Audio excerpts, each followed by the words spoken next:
Welcome to the Venture Cafe Presents. I'm Christine Dunn, and joining me here right now is Fogel. Kathy is an entrepreneur herself, and here with us at the Venture Cafe's Female Founders Night. She is starting her own company called Zinoplex, which is a B2B sales company using big data. But right now, she's a panelist talking about the future of female founders. Thank you so much for joining us. Thank you for having me, Christine. So when you think about what it takes to start your own business, what would be some advice that you would give to other women who are thinking about becoming a founder?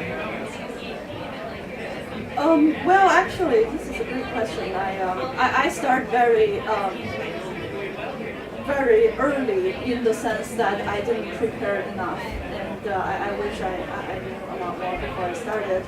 And one thing is that starting a company is very difficult, and there are just too many things to know. I come from a background of a data scientist and a technologist in a way, but I don't know enough about sales and marketing, and I'm still learning as well. It's actually quite an interesting adventure because of this a world of knowledge out there that I found out that I needed to learn about. It's really interesting. So I've been having like a tremendous amount of learning as I start. So I think one thing I'd like to say is that there's never enough knowledge that you would have. So take every opportunity to learn about everything that you can think of: sales, marketing, accounting, SEOs. Just endless. So when you're thinking about what you needed to learn, were there any surprises that you had along the way that you were like, oh, that's something that, if I could tell the next entrepreneur, watch out for this, that you would want to share with them? A lot of things. I've had so many surprises. The one thing is that there's a lot of sensational materials out there. It almost feels like everybody is an overnight success. So the biggest stories we've been hearing so far is that Slack, the very collaborative working company, had gone from 0 sales to 120 million sales in 1 year. And it felt like an overnight success, but that's actually not the case, because before the year started, they actually had 6 years in the making that nobody talked about. So I think the first surprise is that entrepreneurship is a marathon, it's not a sprint. So you have to pace yourself, and you have to always think about, okay, I need to find times to take a break so that I can continue to go tomorrow, because it actually will take some time. So that's one thing I learned, that I think a lot of people didn't know before they start. They felt like I'm either an instant success, or maybe I will be, it's just that it takes a long time, and you have a lot of failures, but it doesn't mean that you fail right away. It means that you needed to learn, you needed to adjust, you need to think about what to do next and figure things out, right? So there's a lot of mistakes, but ultimately, hopefully, you figure something out that works. Yep. So how do you take a break? Oh, I used to be a swimmer. I go skating every week for 3 hours, like one shot.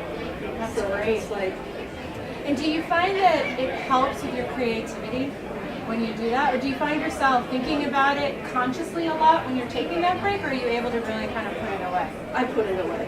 I totally put it away. Yeah. And it freshens you so that you Right. can for it. Yeah, I focus on building muscles, or yeah. So where did your original concept for your own company come from? Where did that idea come from? I've been doing research in my area of data science for a long time, and I think people saw some of my work and just reminded me that maybe there's something more to it than just writing papers that nobody reads. So you're really going through that process of commercialization. Correct. You're really taking it from idea to concept Absolutely. to research and now trying to commercialize it. Correct. And so have you fully productized it, or are you still in the process of I'm creating the in product? the process So of very, very early stages. Yeah. Wow. And so tell us a little bit about what the goal is for your company in terms of where you hope the product will be. Okay, so I think what I wanted to do is to end cold calling for B2B sales professionals. So generally, everybody wanted to have more customers, right? So enterprise B2B sales becomes more challenging because nowadays you don't have very big ticketed sales anymore. So now you sell more at lower price point, which means you needed higher volume. And generally what you do is to buy a long list, alphabetical A to Z, 1,000 names, 1,000 phone numbers. You go from the first to the second to the third until you find one person who says, okay, I'll take a meeting with you. And the statistics is probably about 2% success rate in that. So 1 in 50 of your cold calls result in a first meeting. And it's a very exhausting process for the sales professionals. Currently, I think there are 5 to 6 million people in America doing that job. Yeah, so we wanted to reverse the process and come up with a system where you start with who you know, your best customers, and say, who does this person know who work in a similar company who could also use my product? And we give you that information, so you don't actually need it to, try to find it, to search for it, right? So we're building an extensive backend database to create these connections in the backend to show you who knows whom, in what sense, over what time period, and in similar companies where they could possibly give you a warm intro, so your message will be received more warmly.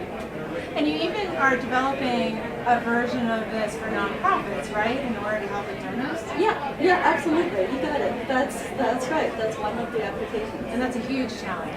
Yes. Just trying to find the right donors Right. for the right cause, Correct. the right Absolutely. amount, right? Yeah. Excellent. Yeah. Good. Well, Kathy, good luck to you as you're commercializing your product. I mean, that takes a lot of effort, taking something that's just an idea in your head and bringing it out to market. Absolutely. So, and thank you for sharing your experience here at the Venture Cafe today. Thank you. For the Venture Cafe Presents, I'm Christine Dunn.